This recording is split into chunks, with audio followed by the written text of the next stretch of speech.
Welcome everybody to Matt Bajerski YouTube channel. Today we're going to talk about maybe a little self-help video with regards to the deeper question of life, which is something that I've been pondering for 2 decades now. And what are the most important questions in life? Just as a funny fact, I Googled, whether you believe that or not, but the most frequently asked question or questions, and I found that fascinating, and it kind of really gives you an idea of where humanity is right now. So do you have any ideas of what maybe the top 3 or 4 questions, most asked questions are on the internet? I mean, you want to ask a question, what kind of questions would you ask, I guess, a computer? But I find it fascinating that the first most common question asked is, what is my IP address? Second question, what time is it? Yes, we are all slaves to time. We've talked about that plenty. The third, I think, is what's on TV tonight. Is it Coronation Street? Hey, what is it? What's on tonight? I'm so excited. And finally, what font is this? So we don't really have much hope when we're looking at the black screen asking questions where there is no real questions asked at all in life. However, we're here now and we can talk about life and what really is the deepest questions. What would you say is the deepest question you would like to ask? I mean, you could say, what is the most perfect way to heal yourself, mind, body, and spirit? The question I would probably put to the universe, or to you, or to anybody out there who's listening, is what the hell is going on? But I guess on a spiritual level, it would be, why am I here? What's my purpose? And I've often talked about this in many videos. I find it fascinating because the question itself is kind of derogatory in my humble opinion, because what we're asking for is something that, okay, now I know what it is. Well, what are you going to do with that? What are you going to do with that? I mean, the whole part of life in itself is the experience. So, you look back on your life and think, you might not be happy now, but if you look back on your life, you'll see, as many people see, the whole path of life is experience. And through that experience, looking back and seeing what those experiences were, how you handled those experiences. And a lot of the times, depending on what level of path you're on, whether it's one where maybe we shouldn't be on that level of, let's say, fame, for instance, is a good one. I don't think nobody should be famous. I don't think we came here to be famous. I don't think so. And I think when it's thrust upon us as children, you can see clearly that it isn't something that should have been. And, we'd hope that the mothers and fathers would have been wise enough to see that, but then again, mothers and fathers are equally to blame sometimes, pushing their children into being something that they couldn't be. So they're trying again through their children. But apart from that, even if you did let your child, become famous as, a model, a singer, an actress, you can clearly see a lot of them are influenced so badly, and they're not geared up for that. Therefore, I'm not sure about this fame thing. I'm not sure that should have ever been part of this world.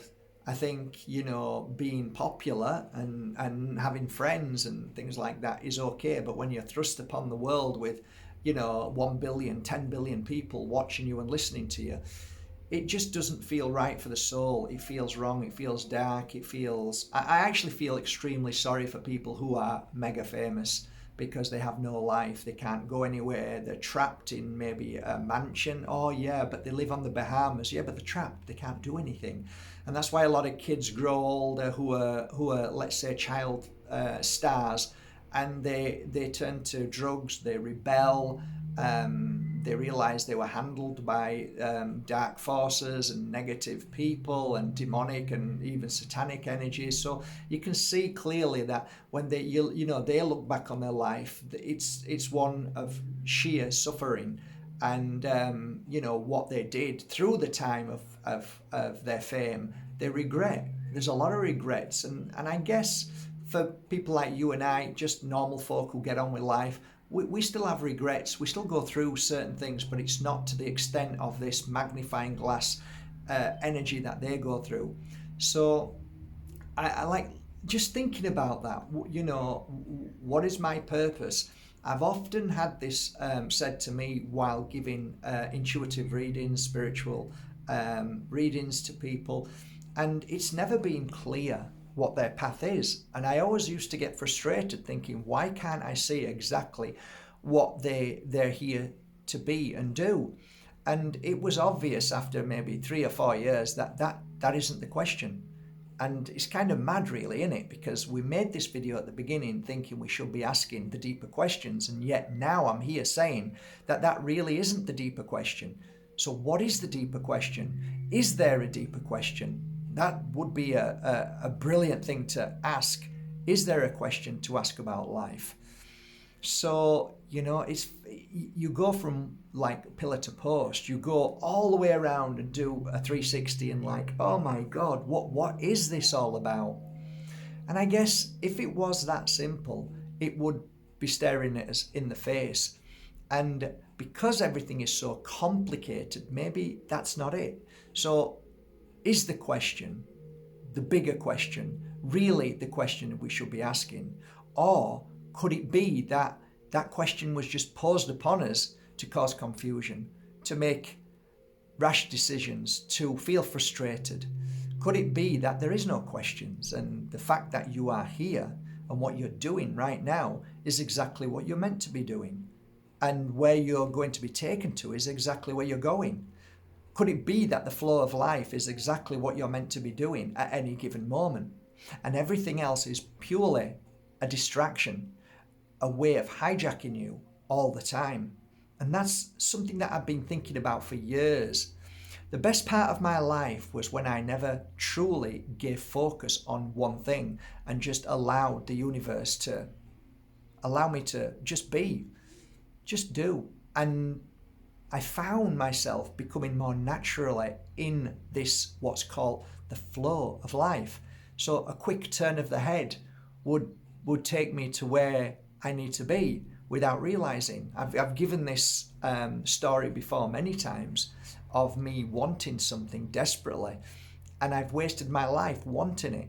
And then the day that I realized, oh, well, I'm not getting it anymore, I just let go, just carried on walking down the road, and then didn't think about or focused on anything. And all of a sudden my energy, my body, my intuition just turned my head up to this place here. And I looked up and it was empty. And I'm like, well, I wonder if that's for rent, because I wanted something in the village. And I thought I wanted it. This is the thing. We think we want something, and then we look back and realize it's really not what we wanted after all. You could say that about love. You could say that about businesses. You could say that about many things. Is the want really the need? Is the need to want really what our life and journey is about? And I struggle with that day to day. And people struggle with me day to day with that. What do you mean you don't know what you want? Well, I don't really know what I want. I just know that I'm happy doing what I'm doing, and if things change, this. What do you mean things change? What? You shouldn't change things. You should leave it like this. You should know what you want. You should know your focus and your aims and your goals. Well, I don't really. I don't. And every time I did that, then I get disappointed because maybe I'm not getting where I thought I needed to be a quick time at the time that I should have been, and then everything falls apart. Whereas I don't want anything, don't need anything, just get on with it, and things seem to just come, and I accept them when they come with great thanks. And if they don't come, that means that I maybe it's time for the change, and maybe that if they don't come, maybe there is another power, another energy, another life beyond this life, which I believe is the spirit world, that gently nudges. And how can they nudge you unless something isn't going right? I normally find that when everything's really bad, it's the greatest change and the most beautiful moment. And that's when I used to see this in my readings and say to somebody, when they come back 2 years later and everything's gone right. And I say to them, but wasn't it because you fell there and then you got up and you realized you couldn't do that anymore and you went there, and then you fell there and then you went there and you fell there and you went there and everything happened and it was all amazing? Yeah, well, surely from falling there took you to there, because if you didn't fall at them places, you'd still be where you are.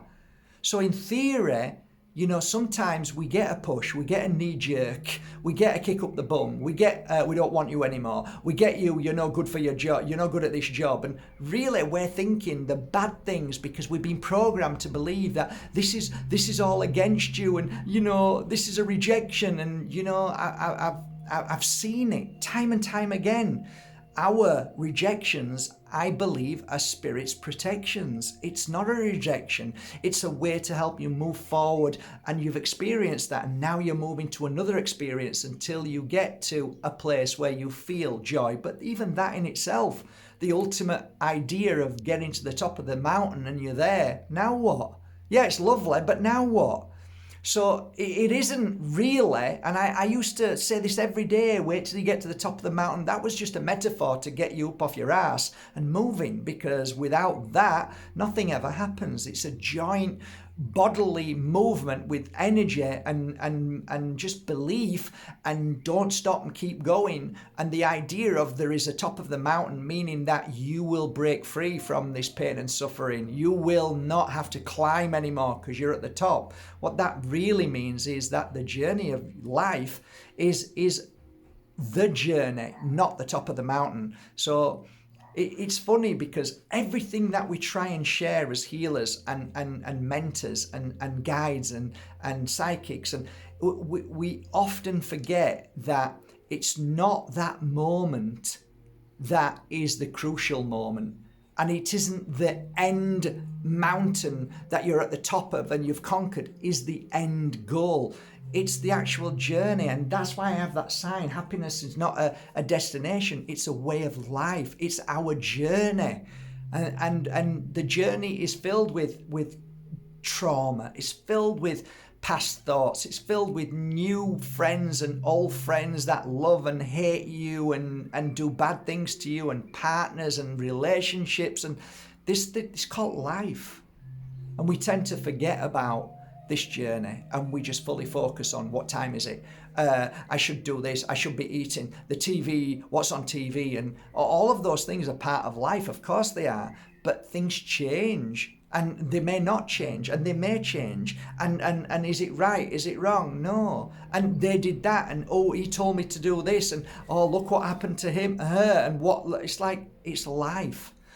So everything is a complicated, very, very complicated path and journey for all of us. But in that complication there's a twofold energy. One, you can dive into that complication, and two, you can trust.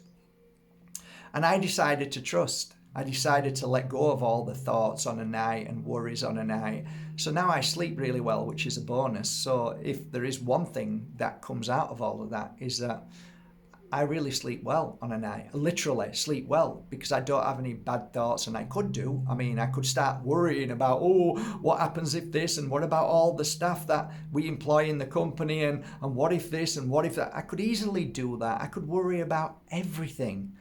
But, you know, there's just something that I've learned over these 20 years, is that I found personally that just simply trusting, getting up in the morning, doing what you want to do and what makes you happy, and just following that and allowing the universe, the spirit world, whatever you want to call it, you know, the God consciousness, whatever, to help you in that flow, and by giving you certain signs, certain moments where, you know, we see, instead of, you know, close our eyes and feel bad and feel that, you know, it's all our fault. Just like, you know, it is what it is. I broke my ankle a few months ago. I could have easily gone into fear, but I didn't. And I thought, well, there's got to be a reason for it. I don't know what that reason is yet fully, but I don't think it's a reason. I think it's a complicated and an amazing way of looking back one day and seeing, oh wow, because of that and this and that and like things change every moment to every action and reaction. So my action was, chasing something out of the field and trapping my foot and it breaking, and then everything else changed. And like the way I am, the way I'm behaving now, the way I'm thinking and feeling is different from what it was before the break. And now I have a lot more thought and respect for everything that I'm doing. I have a lot more respect for my health. I have a lot more respect for my energy. I've seen the healing process faster than I could ever see. So like, well, I'm a pretty good healer on myself, maybe on others, but now I'm doing it on myself and I've seen the healing process. And, I'm literally 99% fine now. And what a quick and learning from, the doctor who, said I wouldn't walk properly, I wouldn't be able to climb a mountain anymore, and you won't be able to ski anymore. Everything that I spoke about with doctors, a lot of them, they tend to scare you. Fear, because then it gives them great power, just like some psychics and some healers. Doctors are predominantly very much that way, and it's not their fault. It's a God complex, because everybody's saying, help me. But, doctors are fantastic. Broken bones, brilliant. I've said this for years. Cuts, if you're cut, get it stitched up. But on the side of them giving you advice on health, it's like this doctor gave me so many different advices, and every time I went back it was a different advice, and it's like you don't even remember what you said last time. You're just kind of making stuff up because it's not really what you do. What you do is fix bones. Yeah, that's it. That's what you do, mate. But everything else, if I were you, I'd just leave it to somebody who really knows what they're talking about.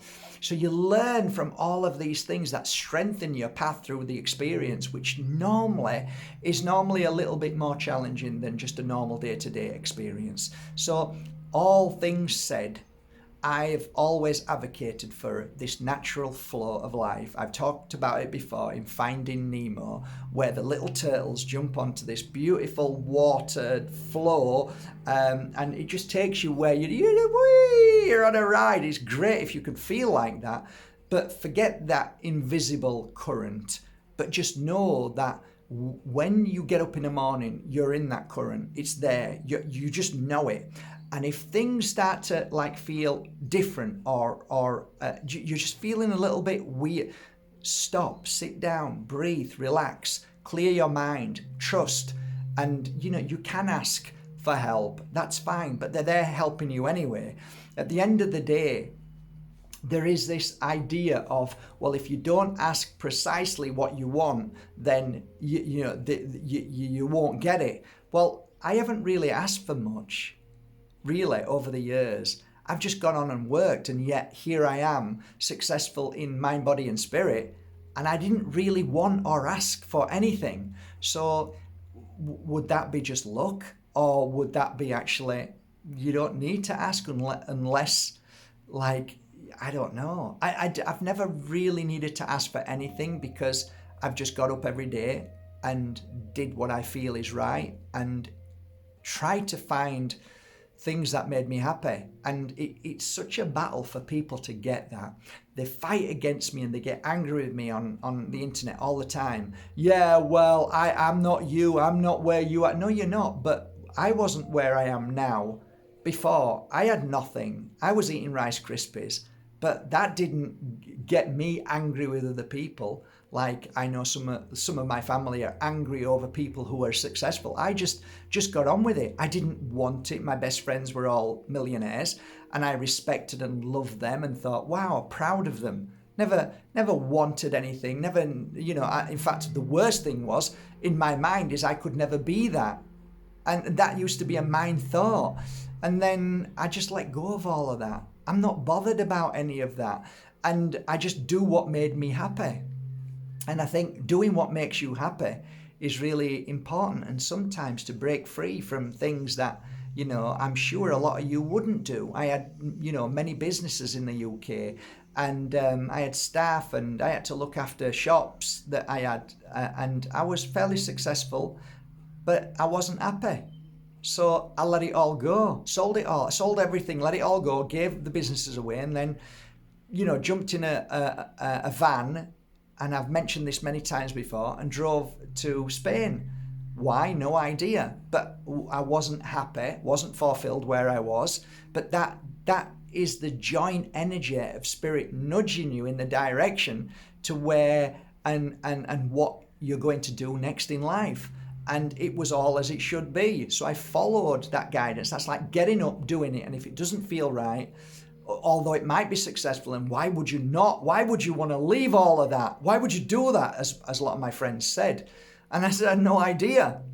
And it's an energy that you don't know. You just follow the gut instinct and that, like I say, spiritual nudge.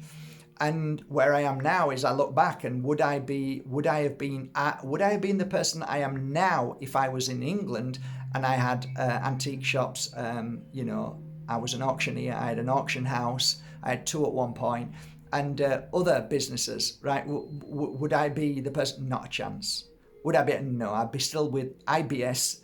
I'd be in hospital now. I'd be lost. I'd be crazy. I wouldn't be. I'd be even more crazy than what I am now. So I'm a lot more balanced because I left that behind and followed my path. Now, like I said, what is your path? If you'd have said to me, I don't know what my path is. What's your purpose? I didn't know what my purpose was. However, I just followed what felt right. And if I feel stuck in somewhere, then that's not my purpose anymore. So maybe the feelings that we get from what we're doing might have an indication of what our path is. I'm not saying everybody, but for me, looking back, it's definitely that I wasn't fulfilled. I wasn't feeling joy in what I was doing. There was joy in what I was doing, but I was trying to find joy in everything I was doing. And trying to make it work. And the biggest word is try. Like now, I don't try to do anything. I just come here, I enjoy what I do, and it doesn't even feel like work. And I can be here like 12 hours and it doesn't even feel like it. It feels like a holiday. So why is it so difficult for all of us not to feel the same way? Because I have to do this, I have to go into work, and I have to do this. No, you don't have to do anything. Yes, I do, because I have to pay the mortgage. Well, so did I, but I gave it all up. I gave the mortgage up, gave everything up, and changed my life. I'm not telling you to do that, but what you may get out of this is, okay, I might kind of see what he's saying and maybe change a little bit and try a little bit of a different way. I'm not saying it's going to be the top of the mountain and success, but it certainly takes you on this beautiful current that you follow. And it is called the flow. It is the flow. So from starting off with the conversation of what's the most important question in the world, I guess we've come back full circle, and we're here now saying there isn't really a question that is the most important question. The thing that I think is vital for all of us is to follow what feels right within, follow the gut instinct, follow the intuition, and be brave enough. Don't be frightened of making change in your life, because sometimes the fear of change is that what keeps you frozen, stuck in a virtual prison, to feel more depressed and to feel more anxiety, and then to turn to modern day medication, and then it's a slippery slope.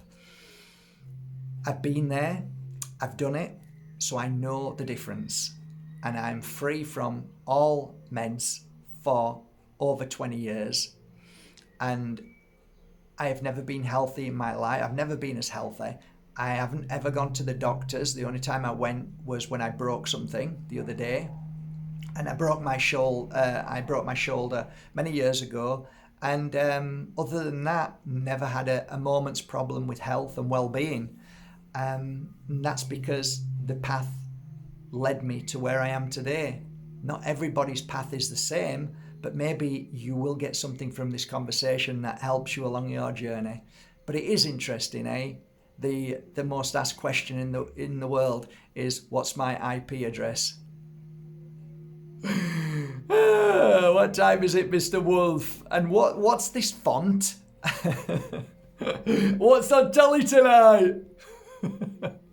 Have a great day, guys. Thank you so much for going to markbajerski.com and buying your authentic crystals, incense, and oils. I hope you appreciate the love and the healing that I've put into these crystals. Take care.